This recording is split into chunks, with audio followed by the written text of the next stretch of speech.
Xabi Alonso survived just 7 months at Real Madrid. 7 months. And just like that, another coach was sacrificed. But let's be clear, this wasn't Xabi Alonso's failure. He left the club by mutual agreement in January 2026 following a 3-2 Super Cup loss to Barcelona. What really happened at Real Madrid wasn't football management. It was ego management, dressing room politics, and boardroom chaos. Because at this club, players rule, coaches pay the price. And until that changes, no manager will ever survive. Xabi Alonso arrived at Real Madrid with huge expectations. A modern tactician, a club legend, the next great brain on the sideline. But from day one, the clock was already ticking. No real preseason, no stability, and most importantly, no real authority. 7 months. That's all he got. Barely enough time to install ideas, let alone rebuild a culture. And what he walked into wasn't a hungry, disciplined squad. It was a spoiled one. A dressing room full of talent, yes, but stripped of accountability, structure, and responsibility. This wasn't a team waiting to be coached. It was a problem waiting to explode. Alonso didn't inherit a project. He inherited chaos. Alonso didn't just face opposition from tactics. He faced it from the squad itself. Players lacked discipline, ignored instructions, and treated training like a formality rather than a responsibility. The winning mentality that once defined Real Madrid had been replaced by entitlement. High-profile stars, comfortable in their status, resisted demands to adapt, to sacrifice, to truly buy into the system. Subtle defiance on the training ground became routine. Video sessions, tactical drills, pressing instructions, all met with eye rolls or half-hearted effort. Football intelligence was sidelined. Ego management became the real job. Alonso didn't inherit a squad ready to fight for a philosophy. He inherited a team unwilling to suffer, unwilling to adapt, a dressing room where talent overshadowed discipline. Xabi Alonso came to Real Madrid to coach football, to build a team, a system, a philosophy. Instead, he found himself coaching personalities. Star treatment, emotional outbursts, selective effort. Little things that shouldn't matter ended up dictating the rhythm of the squad.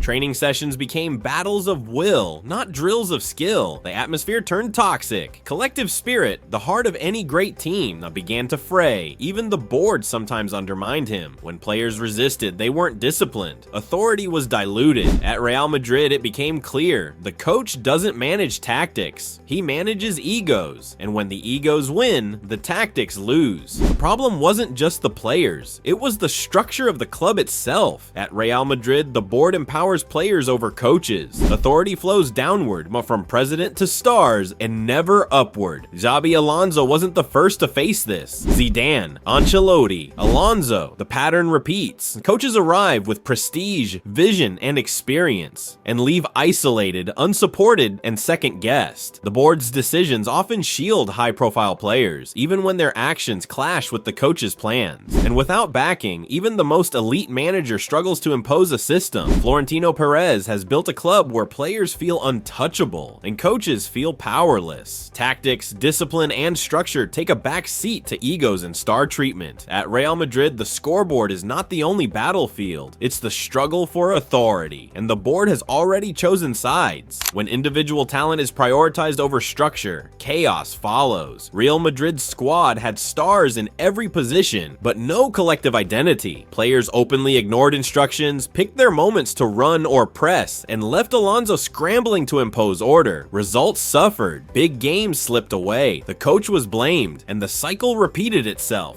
Every failure pointing back to the manager. Never the system, never the culture. The scoreboard told the story. Moments of brilliance, yes, but no consistency, no cohesion. At Real Madrid, talent without structure is chaos, and until the club addresses this, even the best coaches will fall.